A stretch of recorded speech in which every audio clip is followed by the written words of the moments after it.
Perkenalkan, nama saya Onward Aprinal Samosir dan saya akan menjelaskan tentang pengertian globalisasi. Yang pertama, globalisasi itu adalah perubahan yang dialami oleh masyarakat di berbagai penjuru dunia.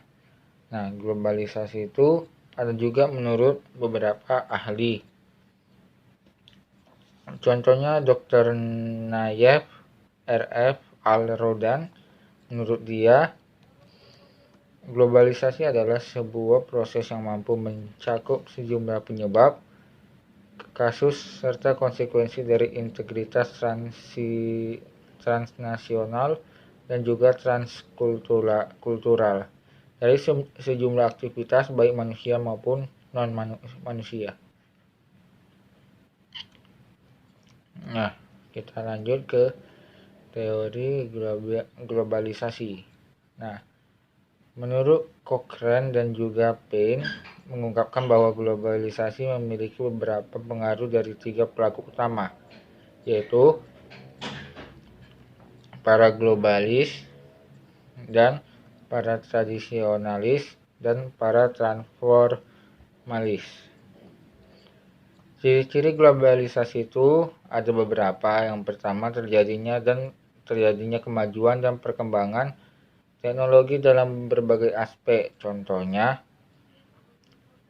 kehadiran internet yang memudahkan komunikasi antar satu sama lain menjadi lebih efisien. Yang kedua, terjadinya kerjasama ekonomi antar negara di dunia yang menyebabkan adanya ketergantungan antara pasar dan produksi ekonomi negara. Yang ketiga, munculnya berbagai macam masalah bersama yang harus diselesaikan.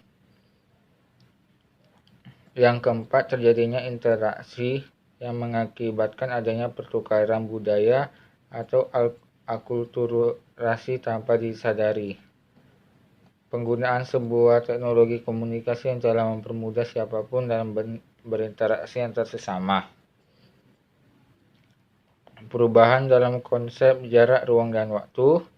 Adanya peningkatan sejumlah masalah sosial yang menjadi sebuah perhatian pokok utama.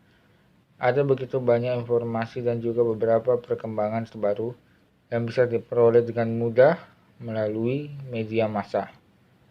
Nah, apa saja proses globalisasi? Proses globalisasi itu ada 4 tahap. Tahap pertama dimulai dengan manusia mulai mengenal perdagangan secara internasional. Tahap kedua, adanya penyebaran agama serta adanya transformasi dari ilmu pengetahuan. Tahap ketiga adalah adanya perkembangan industri dan juga teknologi. Dan tahap terakhir adalah perkembangan dari pasar bebas.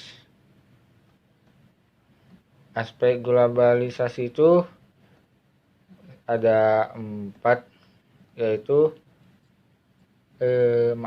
ada beberapa. Yang pertama, aspek sosial budaya, aspek politik, aspek teknologi, aspek ekonomi, dan aspek kependudukan.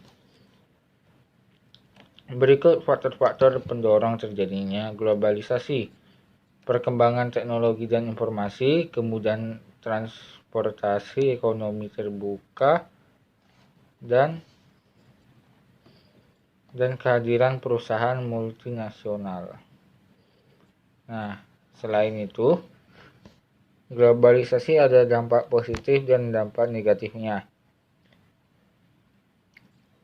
Kita bahas dampak positifnya dulu. Pertama, globalisasi memungkinkan individu antar negara untuk saling berkomunikasi secara mudah dan juga murah.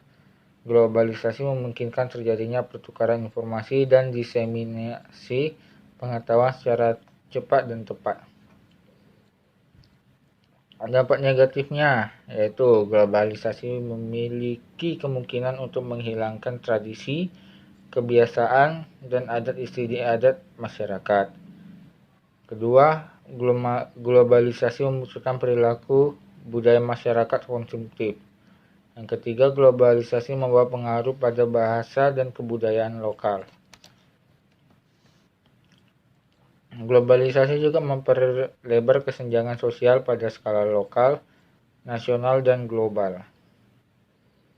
Nah, apa saja upaya-upaya untuk menghadapi globalisasi? Nah, ada beberapa upaya. Yang pertama itu untuk menghadapi di era globalisasi, mengatur cara berpikir agar tetap kritis menerima berbagai informasi di media massa, sehingga tidak menghilangkan nilai budaya dan adat istiadat yang kita miliki. Dengan tetap mencintai produk dalam negeri, mengembangkan usaha mikro, meningkatkan pemanfaatan potensi sumber daya nasional, dan lain sebagainya. Nah, itu beberapa penjelasan tentang globalisasi. Saya Onward Aprinal Samosir, undur diri. Terima kasih.